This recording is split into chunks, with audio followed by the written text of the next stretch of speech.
आता है उदय सागर झील में, उदय सागर। और ये उदय सागर कहाँ है? उदयपुर में है, याद रखना। अब हम बात करते हैं कोठारी नदी।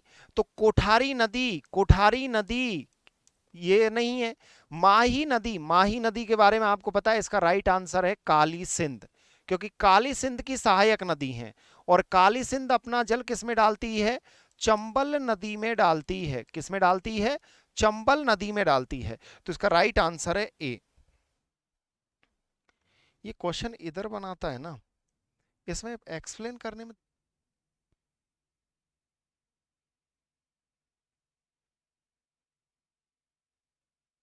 Bishnoi, good evening sir, good evening dear. देखिएगा, चंबल की सहायक नदी है। देखो, चंबल की सहायक नदियों की एक ट्रिक याद कर लो, मैं आपको बता देता हूं ट्रिक।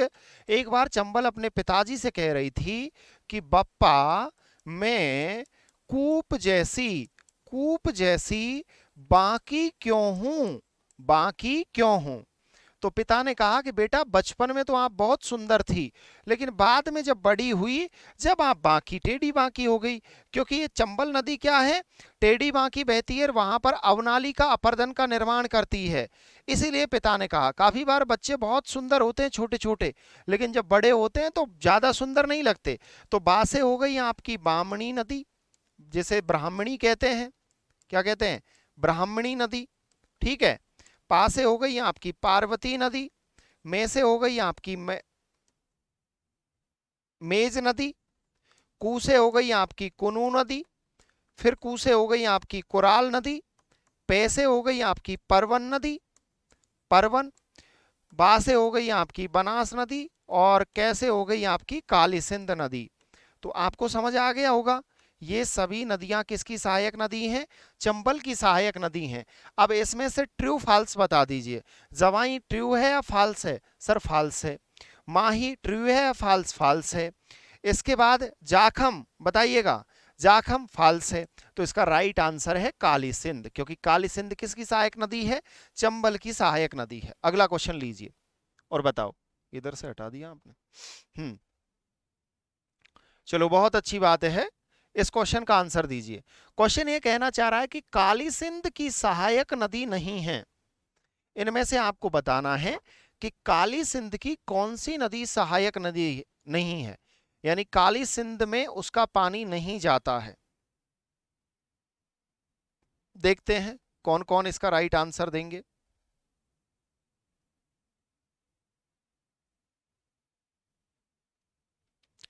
अब यार देखो, गलत और सही, यदि आपकी तैयारी अच्छी होगी तो आपका गलत नहीं होगा, और तैयारी यदि आपकी अच्छी नहीं होगी तो यार गलत होगा। अब इसमें गलत और सही की बात क्या है? ये कह रहा है पीएसआई कि गलत मत होने देना। देखो, परवन। अब परवन आपको पता है काली सिंध की सहायक नदी है, इसलिए ये ट्रू है। फॉल्स? फॉल्स है। ये बताओ, उजाड़, उजाड़ भी इसकी सहायक नदी है, निमाज भी इसकी सहायक नदी है। तो ये तीनों फॉल्स हो गए। ट्रू का क्या है आपका? पार्वती। और इसीलिए पार्वती किसकी सहायक नदी है? चंबल की सहायक नदी है। किसकी है? चंबल की सहायक नदी है। अगला क्वेश्चन लीजिए। बनास बेसिन का मुख्य क्षेत्र किस जिले में है? चलो बताओ। बनास बेसिन का मेनली जो प्रवाह क्षेत्र है वो कौन से जिले में है? बताइएगा। इसका करेक्ट आंसर क्या होगा? बताना है। भीलवाड़ा, अजमेर, टोंक या सवाई माधोपुर। देखते हैं क्या क्या आंसर देते हो आप। बताओ भाई।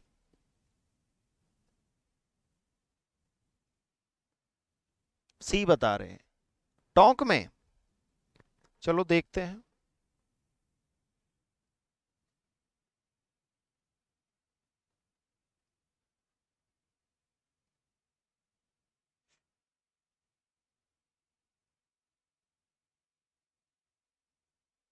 सबसे ज्यादा कौन से जिले में है?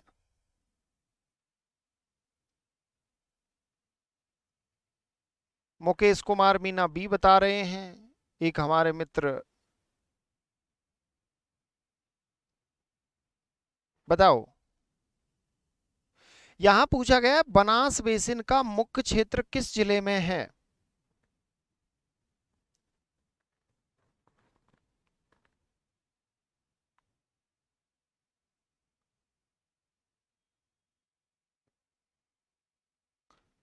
बताओ भाई, फटाफट से आंसर दो, पिन करो। सी, टॉक। देखते हैं कौन कौन आप राइट आंसर देते हो। क्या होगा इसका राइट आंसर?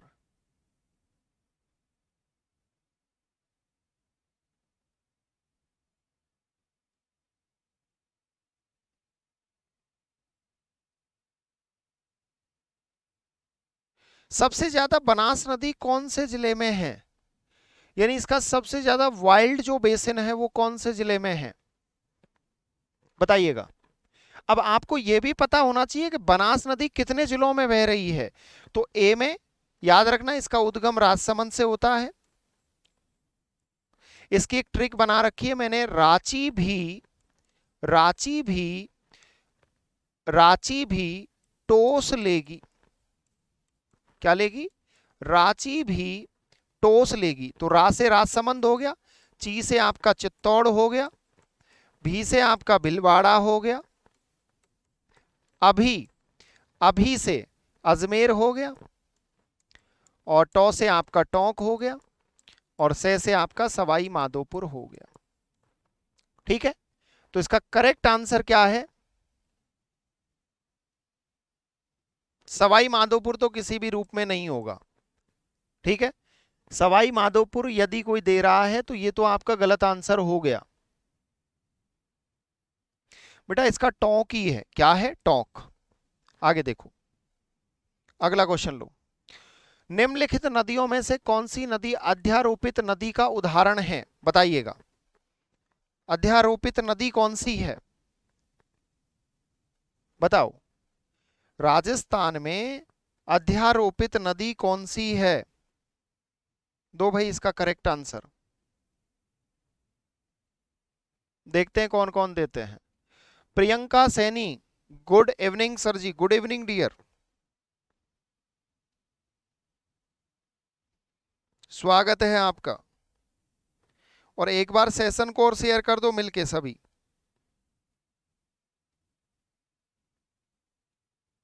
फटाफट से।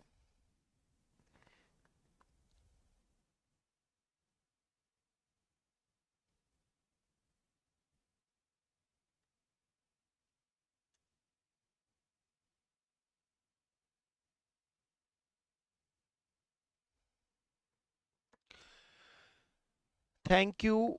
ओके, चलो अब देखो, इसमें जो राइट आंसर आएगा, अध्यारोपित का अर्थ है कि किसी क्षेत्र में अपना रास्ता स्वयं बनाना, रास्ता का स्वयं निर्माण करना। तो बनास पहाड़ी क्षेत्र में बहती है, इसलिए राजस्थान की इसे अध्यारोपित नदी माना जाता है। अगला देखो, बीसलपुर बांध किस नदी पर है, बताओ। बीसलपुर जो बांध है आपका वो कौन सी नदी पर है?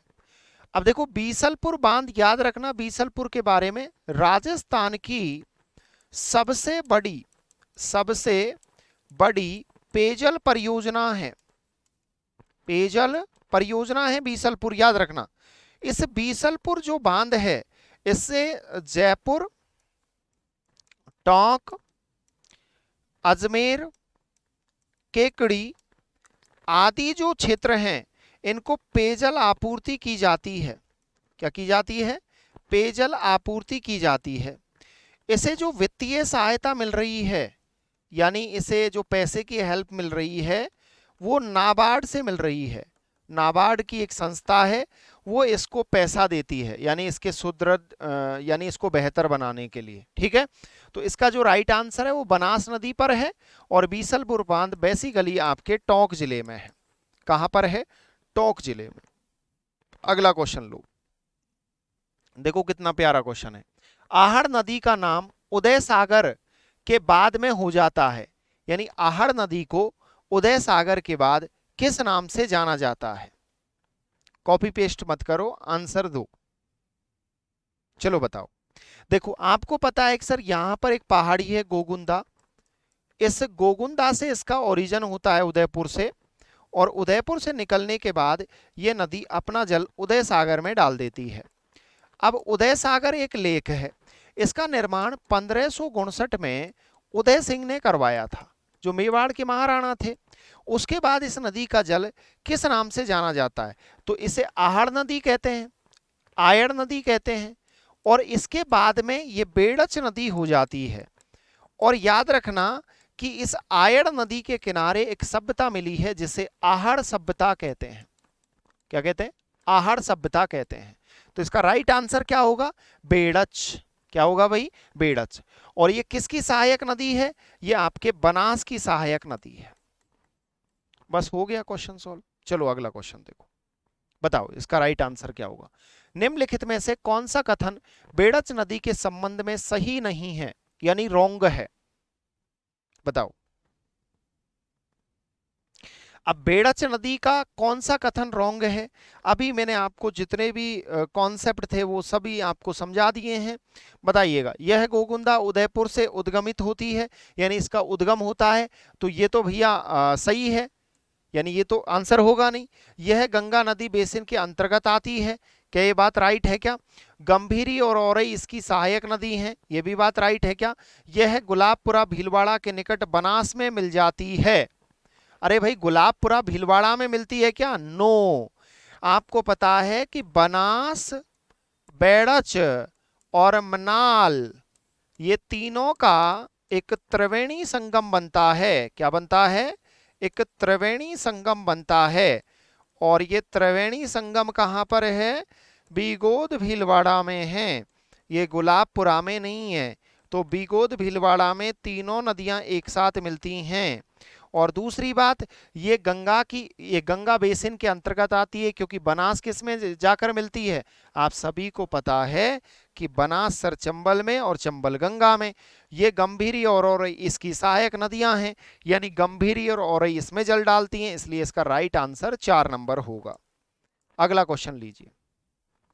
ये स्क्रीन कहां चली गई?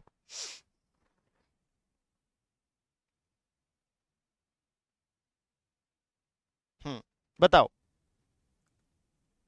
अब इस क्वेश्चन का आंसर दीजिए। बेड़च नदी कहां से निकलती है? एग्जामिनर ने ये बहुत ही प्यारा क्वेश्चन पूछा है। नाग पहाड़ी अजमेर से लूनी नदी का उद्गम होता है। अगर आपको पता हो, लूनी नदी का उद्गम यहीं से होता है। खमनौर की पहाड़ी से आपके बनास नदी का उद्गम होता है। खमनौर की पहाड़ी से बनास नदी का उद्गम होता है, तो ये दोनों तो गलत हो गए। उत्तर मेवाड़ की पहाड़ियां, ये भी इसका आंसर नहीं है। गोकुंदा की पहाड़ी उदयपुर से आपके आयड़ नदी का उद्गम होता है, और आयड़ नदी का ही दूसरा नाम क्या है? बेड़च नदी है। इसलिए इसका राइट आंसर क्या होगा? 1 नंबर इसका राइट आंसर होगा। चलो अगला क्वेश्चन लो। अब ये बताओ इसका राइट आंसर क्या होगा। डाई नदी का संबंध राजस्थान के किस जिले से है? देखते हैं इसका करेक्ट आंसर कौन कौन देते हैं। डाई नदी का संबंध राजस्थान के किस जिले से है? अगर आपको याद हो, एक त्रिवेणी संगम याद रखना है आपको, आप इसका करेक्ट आंसर दे दोगे। त्रिवेणी संगम कौन सा है भाई? उदयपुर से तो है नहीं, कोटा से है नहीं, दौसा से है नहीं। इसका राइट आंसर अजमेर है, अजमेर जिले से है। और एक त्रिवेणी संगम बनता है बनास पर, जिसे बनास डाई खारी कहते हैं। और ये बनास डाई खारी का जो त्रिवेणी संगम बनता है, ये भैया आपका त्रिवेणी संगम कहां पर बन रहा है? ये बन रहा है राजमहल टोंक में बन रहा है। तो इसका करेक्ट आंसर क्या हो गया? करेक्ट आंसर इसका 3 नंबर हो गया। चलो अगला क्वेश्चन लो। बताओ कौन सी नदी शेखावाटी प्रदेश से संबंधित नहीं है? यानी राजस्थान की ऐसी नदी है जो शेखावाटी क्षेत्र में अपवहित नहीं होती है। अब यहां पर 3 क्वेश्चन इंटरकनेक्ट होते हैं। अगर आप दिमाग लगा के इस क्वेश्चन को करोगे तो आपके 3 कॉन्सेप्ट क्लियर होंगे। और मैं हमेशा एक बात हमेशा मेरे जितने भी स्टूडेंट हैं ऑफलाइन के ऑनलाइन के, उनसे बोलता हूं कि ज्योग्राफी को अगर इंटरकनेक्ट करना सीख गए तो आपका कभी क्वेश्चन गलत होगा ही नहीं। देखो कैसे। आप सभी को पता है कि कावंत और मेडा नदी अपना जल सांबर झील में डाल रही हैं। कौन सी झील में डाल रही हैं? सांबर झील में। और सांबर झील में राजस्थान की 5 से 6 नदियां जाकर अपना जल डालती हैं। कौन कौन सी? एक तो खारी है, खारी के बाद कौन सी है? खंडेला है, खंडेला के बाद मेड़ा तो आई गई है, इसके अलावा रूपनगढ़ है, और रूपनगढ़ के बाद समोड़ है। कौन सी है? समोड़। यानी 6 नदियां राजस्थान की सांबर झील में डालती हैं। एक आपको नया क्वेश्चन मिल गया कि कावंत जो नदी है वो भी अपना जल सांबर झील में डाल रही है। अब कांतली के बारे में भी आपको पता है अगर आप थोड़ा दिमाग लगाओगे, क्योंकि इसका उद्गम कहां से होता है? इसका उद्गम होता है नीम का थाना से। नीम का थाना कहाँ है? सीकर में है। और इसकी जो लंबाई है वो 100 किलोमीटर है। और ये झुंझुनू को 2 भागों में बांटती है, 2 भागों में विभक्त करती है। किसको करती है? झुंझुनू को करती है, झुंझुनू को। और आपको पता है कि इसका जो बेसिन क्षेत्र है उस बेसिन को तोरावाटी कहते हैं। क्या कहते हैं? तोरावाटी कहते हैं। ये आपको क्लियर हो गया? तो यहां पर ये तीनों तो कट गए, ये तीनों तो रॉन्ग हैं, ये तो शेखावाटी का ही भाग है। डाई नदी शेखावाटी का भाग नहीं है। तो 4 नंबर इसका राइट आंसर है। मैं जो कह रहा हूं उसको अगर ध्यान से आप समझ लोगे तो कंप्लीट कर लोगे। ये नीरज कौन है? बार बार कॉपी पेस्ट करता है, इसको ब्लॉक कर दो, ऐसे करो। ठीक है? हाँ। कोठारी नदी का उद्गम स्रोत है, बताओ भाई कोठारी नदी कहां से निकल रही है? दिवेर की पहाड़ी से, बिजराल गांव की पहाड़ी से, या गोगुंदा की पहाड़ी से, या पडरार की पहाड़ी से? बताओ फटाफट से आंसर दे दो।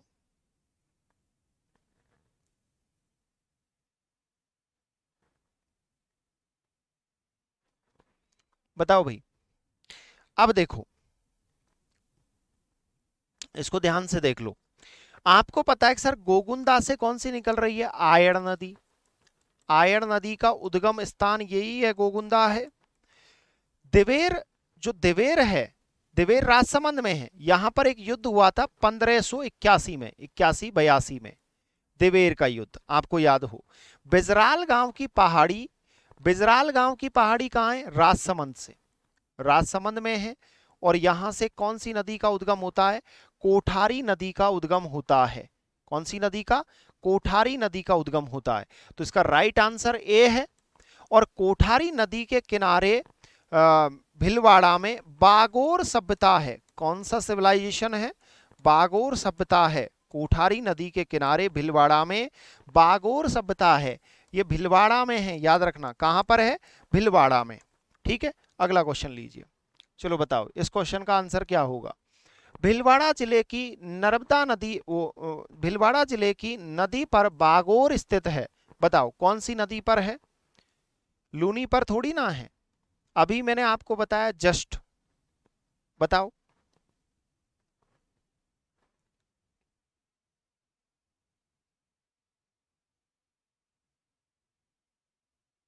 वेरी गुड, बहुत अच्छा। वेरी गुड पूजा, चंदर, वेरी गुड, बहुत अच्छा, सुपर। अब यहां पर इसका राइट आंसर कोठारी है। तो कोठारी के बारे में केवल आपको याद रखना है कि सर इसका उद्गम कहां से हो रहा है? बिजराल से। और कोठारी नदी पर कौन सी सभ्यता है? बागोर सभ्यता है। और इसका समापन किसमें होता है? बनास नदी में इसका समापन होता है। बस ये 3 चीजें याद रख लो, क्वेश्चन सही हो जाएगा। अगला क्वेश्चन लीजिए। निम्न शहरों में से कौन सा जवाई नदी के किनारे पर स्थित है? चलो बताओ। यानी जवाई नदी के किनारे पर कौन सा शहर है राजस्थान का? बताओ भाई।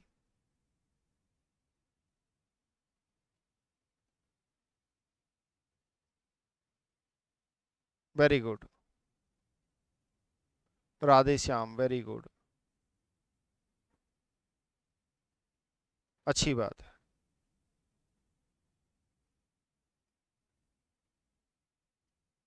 ऐसे आंसर आने चाहिए आपके, वेरी गुड, बहुत अच्छा।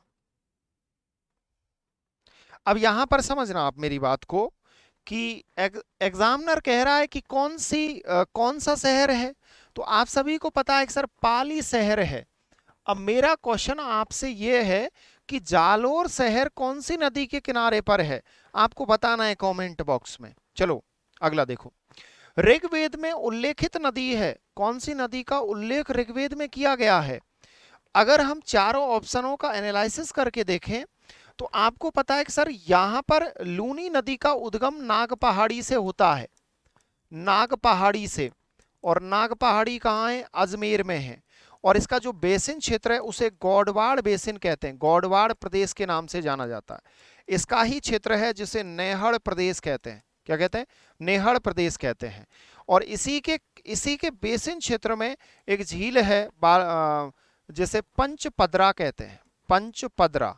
ये पंचपदरा लेक है इसी बेसिन क्षेत्र में। तो ये 4-5 चीजें हैं जो याद रखनी है आपको। कांतली के बारे में याद रखें तो कांतली नदी के क्षेत्र को तोरावाटी प्रदेश कहते हैं, तोरावाटी या शेखावाटी। या इसी के किनारे एक सभ्यता मिली है जिसे गणेश्वर सभ्यता कहते हैं, गणेश्वर सभ्यता, गणेश्वर सिविलाइजेशन। ठीक है ना। और ये जो नदी है, कांतली नदी है, ये नदी राजस्थान की सबसे लंबी है, सबसे लंबी आंतरिक अपवा प्रणाली की नदी है, आंतरिक अपवा प्रणाली की, आंतरिक अपवा की सबसे लंबी नदी है, याद रखना।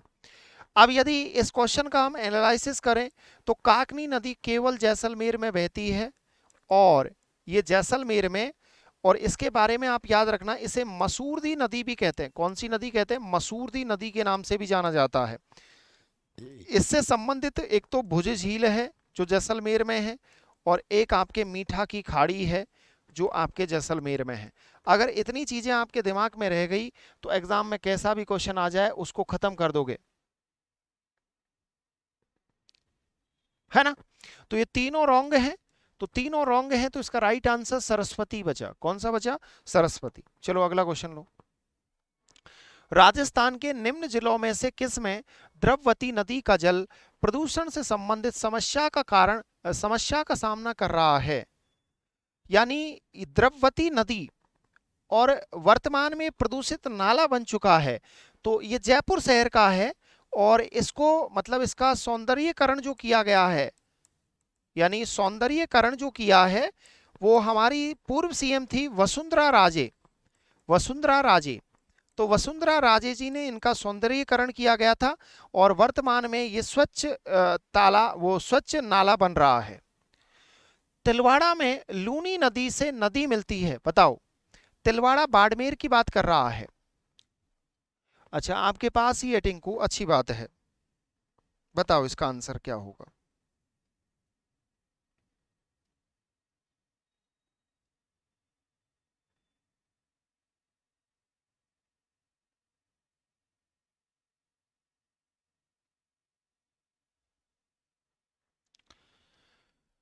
बताओ। चलो अब देखिएगा, यहां पर यह पूछा गया कि कौन सी नदी है, तो यहां पर डियर सूकड़ी नदी है। सूकड़ी नदी के किनारे तिलवाड़ा है। कौन सा है? तिलवाड़ा है। और यहां पर आपका बालोतरा है। ये सूकड़ी नदी लूनी में मिल जाती है, ये लूनी नदी है, इस लूनी नदी में मिल जाती है। जालौर में इस पर बांकली बांध है। कौन सा बांध है? बांकली बांध है, बांकली डैम है इस पर। कहां पर? जालौर में बांकली डैम है सूकड़ी नदी पर। और इसका जो ओरिजिन होता है वो अरावली की पहाड़ियों से होता है। और अरावली की जो पहाड़ियां हैं, अरावली की जो पहाड़ियां हैं वो राजसमंद में, वो अरावली की पहाड़ियां पाली से इसका ओरिजिन होता है। तो ये बांकली बांध को विशेषकर याद रखना, ये जालौर में है। और तिलवाड़ा के पास में लूनी नदी मिल जाती है बालोतरा में। कहां पर? बालोतरा। ठीक है, अगला क्वेश्चन लो। बांकली बांध किस नदी पर स्थित है? कितना प्यारा क्वेश्चन है। अब इसको तो हम जानते ही हैं, लेकिन यदि इन चारों ऑप्शनों का एनालिसिस करके देखेंगे तो हमको यहां पर एक ही बात मिलेगी कि काली सिंध जो नदी है, उस काली सिंध नदी पर एक परियोजना चल रही है, चोली परियोजना। इसके अलावा एक परियोजना चल रही है काली सिंध परियोजना। ये दोनों परियोजना आपके झालावाड़ में हैं, अगर आपने सुना हो।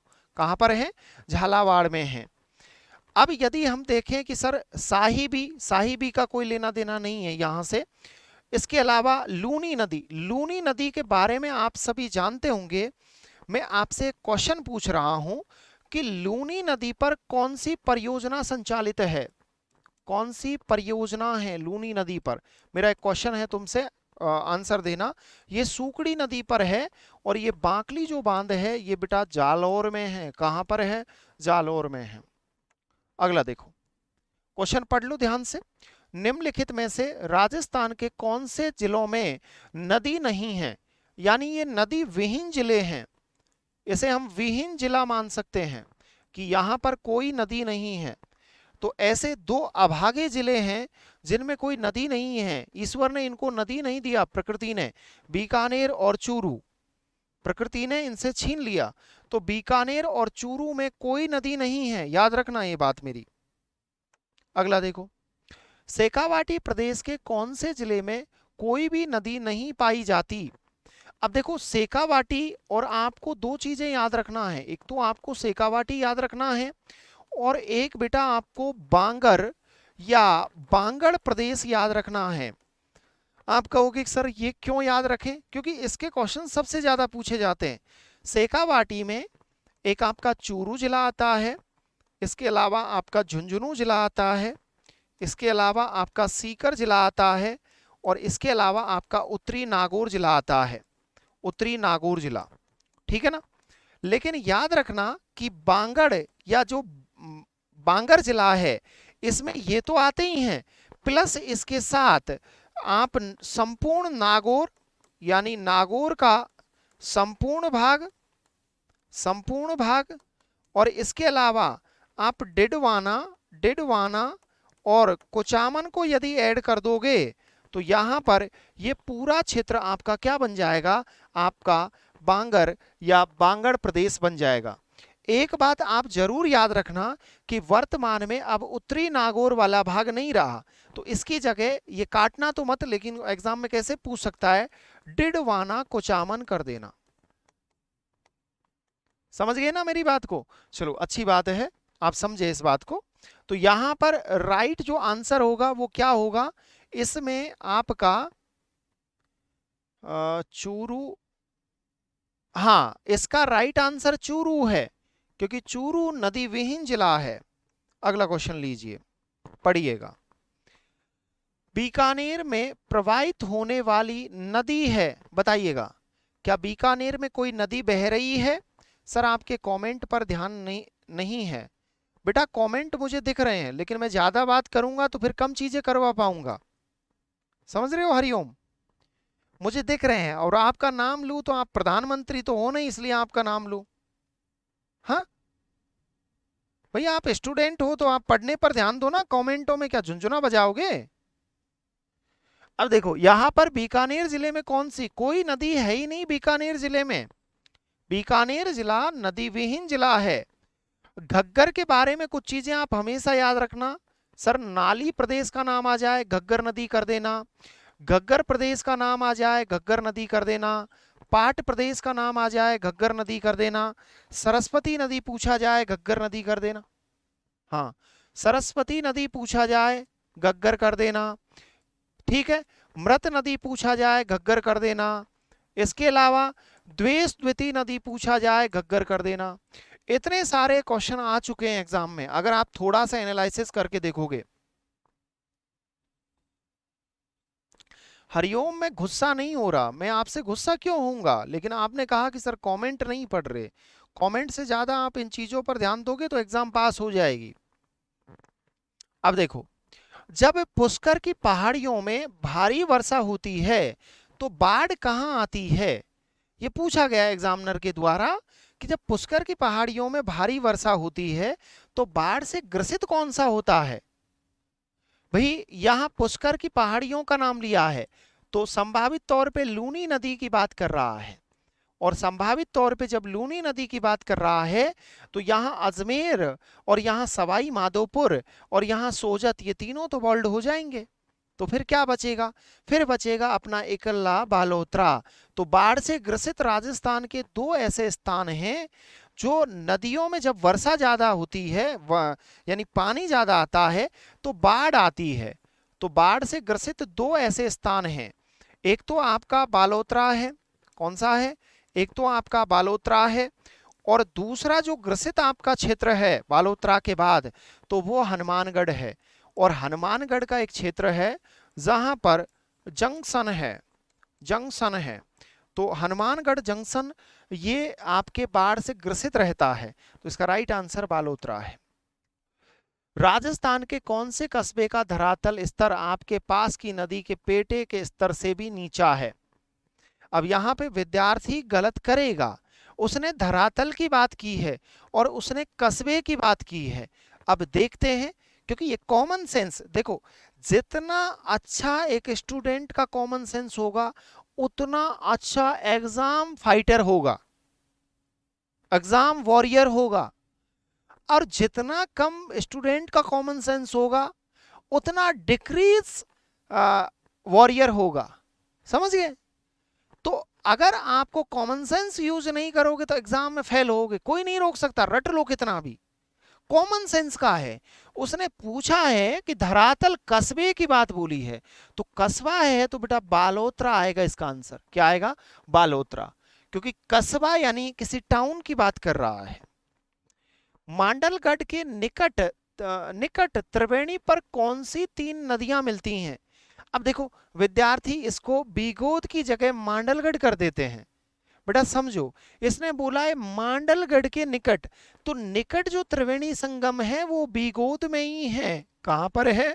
बीगोद भीलवाड़ा में है। और बीगोद भीलवाड़ा में बनास नदी पर है। कौन सी पर है? बनास पर। अब बनास, यहां पर बनास, बेड़च और मनाल, ये 3 नदियां आकर मिलती हैं। एक तो ये त्रिवेणी संगम हो गया, याद रख लेना आप एग्जाम की दृष्टि से। दूसरा है बनास डाई खारी, बनास डाई खारी, ये कहाँ है? ये आपका राजमहल में है, और राजमहल कहाँ है? टोंक में है। और तीसरा जो त्रिवेणी संगम है, याद रखना है कौन सा है? यहां पर बनास, चंबल और सीप, बनास, चंबल और सीप, ये रामेश्वरम में है। कहां पर है? रामेश्वरम। और ये सवाई माधोपुर में है। इस पर 3 त्रिवेणी संगम है। तो यहां पर बनास, बेड़च, मेनाल, तो बनास, बेड़च, मेनाल जिसमें भी है, ये इसका राइट आंसर है 2 नंबर। समझ गए मेरी बात को? चलो अच्छी बात। अगला क्वेश्चन, राजस्थान के किस संभाग में सर्वाधिक मात्रा में नदियां हैं, नदियां पाई जाती हैं? कितना प्यारा क्वेश्चन है। अब इसके 2 टाइप के क्वेश्चन बनते हैं। कैसे? एक पूछेगा कि जिला बताओ, एक टाइप तो ये हो गई। दूसरा आपसे पूछेगा संभाग बताओ, और तीसरा आपसे पूछेगा क्षेत्र बताओ। अब तीनों का अलग अलग आंसर होगा। अगर ऐसा कोई क्वेश्चन बन जाता है, ऐसी कोई प्रकृति बन जाती है, तो इसको किस अप्रोच से करोगे? जिला पूछेगा तो चित्तौड़ कर देना, संभाग पूछेगा तो कोटा कर देना, और क्षेत्र पूछेगा तो हाडोती कर देना। कौन सा कर देना? हाडोती कर देना। क्योंकि अभी तक हाडोती वाला क्वेश्चन नहीं आया है, इसीलिए ये क्वेश्चन स्टार लगा के मैं कह रहा हूं किसी न किसी एग्जाम में आएगा। बस अप्रोच समझ गए, एग्जाम क्रैक हो गया। तो इसका राइट आंसर क्या है? कोटा। अगला क्वेश्चन देखिए, कांठल की गंगा और कामधेनु नाम से प्रसिद्ध नदियों के सही सुमेलित युग्म कौन सा है? बताइएगा। एक को कांठल की गंगा कहते हैं, एक को कामधेनु कहते हैं। अब देखते हैं हम। मुराद खान,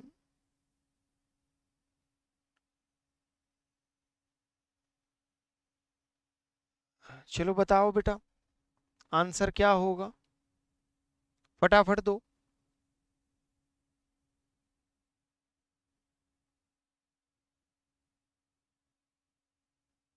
बताओ भाई आंसर इसका क्या होगा? तो आंसर होगा इसका, देखो यहाँ पे ये तीनों तो कट जाएंगे, तो तीनों तो कट गए, इनसे कोई लेना देना नहीं है। इसका राइट आंसर माही, माही को काठल की गंगा कहते हैं, कामधेनु कहते हैं किसको? चंबल को। इसलिए इसका करेक्ट आंसर क्या है? 4 नंबर है।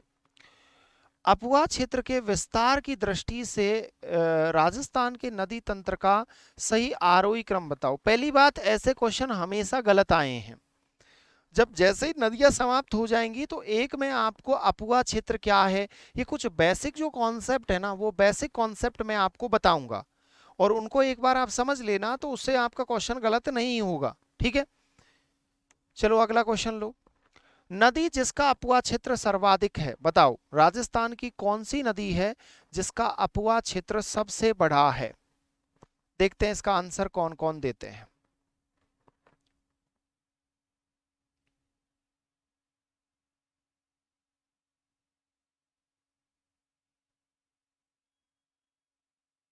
बताओ।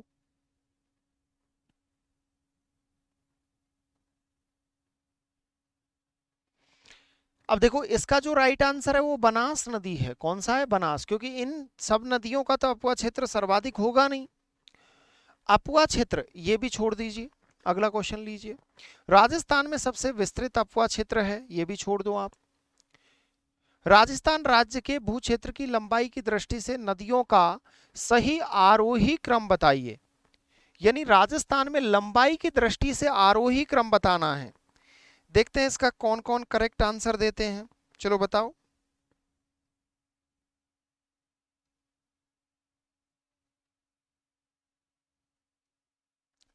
बताओ भाई, क्या होगा इसका आंसर?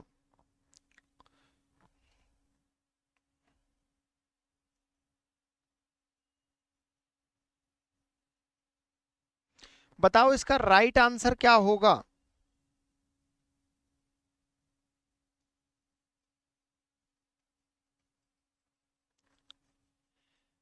हाँ भाई, अब देखो यहां पे आप फंस रहे होंगे। कौन सा?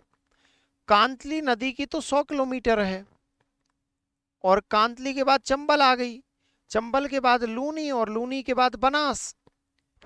चंबल की है राजस्थान में 332 किलोमीटर वर्तमान के क्षेत्र के अनुसार, और लूनी की है 330 किलोमीटर, और बनास की है 480 किलोमीटर। भाई बनास की कितनी है? 480 किलोमीटर। तो इसके आधार पे इसका राइट आंसर क्या होगा? इसके आधार पे इसका राइट आंसर ए ही होगा, क्योंकि यहां तो उल्टा लिख रखा है ना, यहां भी उल्टा है, यहां भी उल्टा है, तो ए आंसर हो गया इसका। अब देखो इन नदियों की लंबाई जरूर आप याद रखना।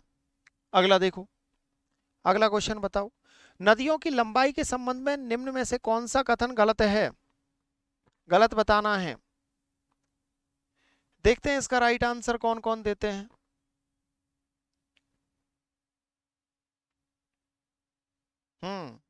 चलो देखो, लूनी, लूनी 495 किलोमीटर है क्या? चंबल 1051 किलोमीटर है क्या? बनास 512 किलोमीटर है क्या?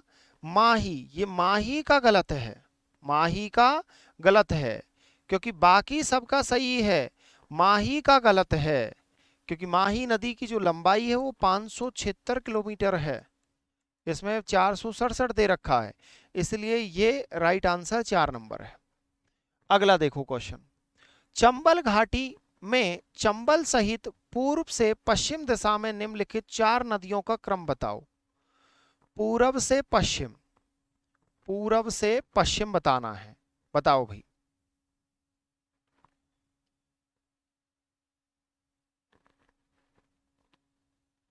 इसका राइट आंसर क्या होगा? पूरब से पश्चिम,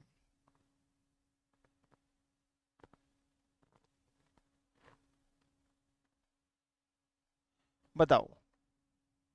पूरब से पश्चिम, इधर से इधर पूछ रहा है, बताओ इसका राइट आंसर क्या होगा? बताओ, देखते हैं क्या क्या आंसर देते हो तुम। देखो सबसे इधर में आपके पार्वती नदी है, पार्वती के बाद काली सिंध है। अब यहां पे ढूंढ लो, पार्वती से में है, तो से केवल एक में आ रहा है, किस में आ रहा है? इसमें। मैं हमेशा जब भी नदियां पढ़ाता हूं ना, कोर्स पूरा रिकॉर्डेड है राजस्थान भूगोल का, तो जिन स्टूडेंटों ने मुझसे पढ़ा है ना, वो मेरा मुरीद है, क्योंकि मैं एक एक चीज समझाता हूं उसे कि कहाँ से क्वेश्चन आएगा। तो इसका राइट आंसर, और उसके बाद ए आ जाएगा, और उसके बाद बनास आ जाएगी, तो राइट हो गया। चलो देखो, कौन सी नदी राजस्थान में सबसे बड़ी बेसिन क्षेत्र बनाती है? बेसिन क्षेत्र का अर्थ है अपुआ क्षेत्र, जो राजस्थान में सबसे बड़ा है उस नदी का। बताओ कौन सी नदी सबसे बड़ा बेसिन क्षेत्र बनाती है? तीन आंसर। बनास, लेविस मौर्य, चंबल। बेटा गलत है। सबसे बड़े बेसिन क्षेत्र की बात की जा रही है। अब बेसिन में देखते हैं आप क्या आंसर देते हो।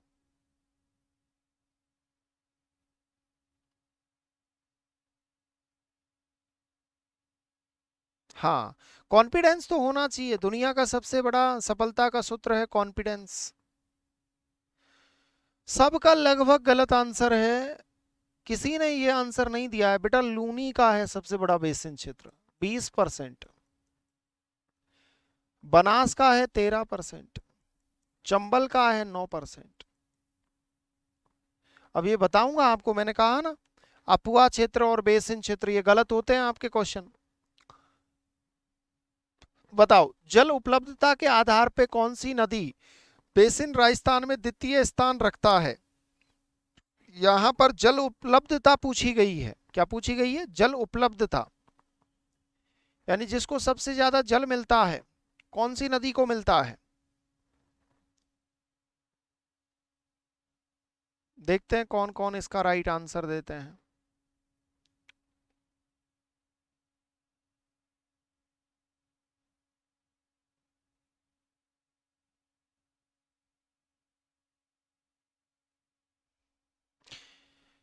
इसका राइट आंसर बनास से, मैंने बताया ही था आपको पिछले क्वेश्चन में। निम्न में से कौन सी नदियों का उद्गम राजस्थान में नहीं हुआ है?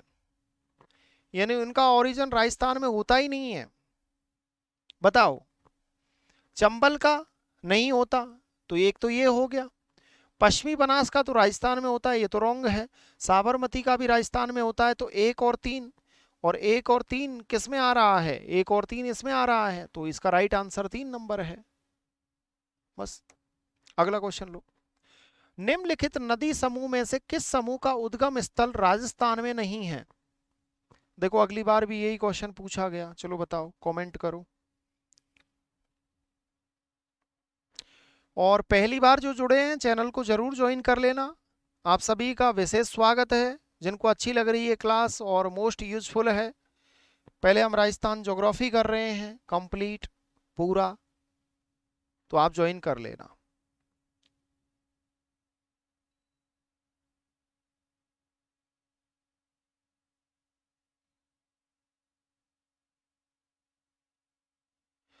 चलो तो बताओ।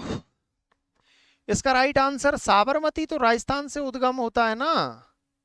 सोम का भी हो रहा है, बनास बनास का भी हो रहा है। देखो इसमें गंभीरी का नहीं हो रहा, पार्वती का नहीं हो रहा, कालीसिंध का नहीं हो रहा, परवन का नहीं हो रहा। तो ये सभी नदियों का युग्म, इनका उद्गम राजस्थान से नहीं होता। किस किस ने आंसर दिया है? अरे तुम ये तो देख लिया करो यार। थोड़ा थोड़ी तो एग्जाम पास करने वाले हो, थोड़ी तो शर्म करो खुद के ऊपर। खुद को देखो एक बार। एक बार खुद के बारे में बैठ के सोचो कि हम कहाँ जा रहे हैं। हम एक गली से निकले, ऐसे निकले कि जैसे दम निकले। आग जिस शहर में लगी थी, सबसे आखिर में हम निकले। तो सबसे आखिर में निकलो, लेकिन निकलो बड़े भौकाल तरीके से। समझ गए? अगला क्वेश्चन आज की क्लास का ये लास्ट क्वेश्चन है आपका। ये लास्ट क्वेश्चन आप देख लीजिए और इसका राइट आंसर बता दीजिए मुझे। बताओ।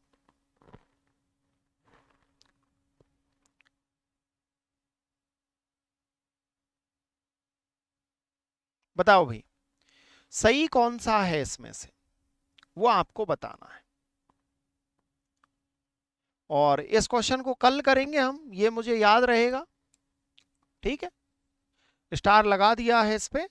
और कल आपसे मुलाकात होगी, वही नियमित टाइम है, 4 से 5 मेरी नियमित आपके साथ क्लास होगी।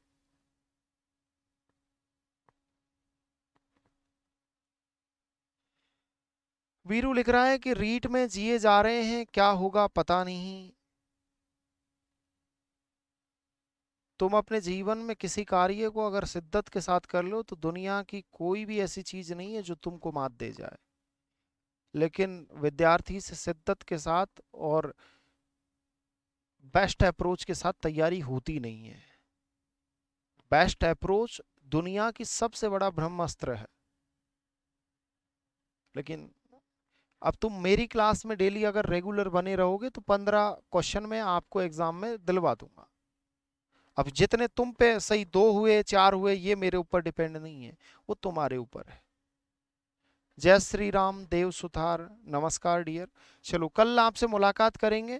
थैंक यू सो मच, आप सभी जुड़े, बहुत अच्छा लगा। आपका प्यार इसी तरह बना रहे और आप निश्चित तौर पे सफल हो, मैं ये माँ सरस्वती से कामना करता हूँ, माँ शारदे से आपके ऊपर माँ कृपा बनाए और आप सफल हो जीवन में। धन्यवाद डियर।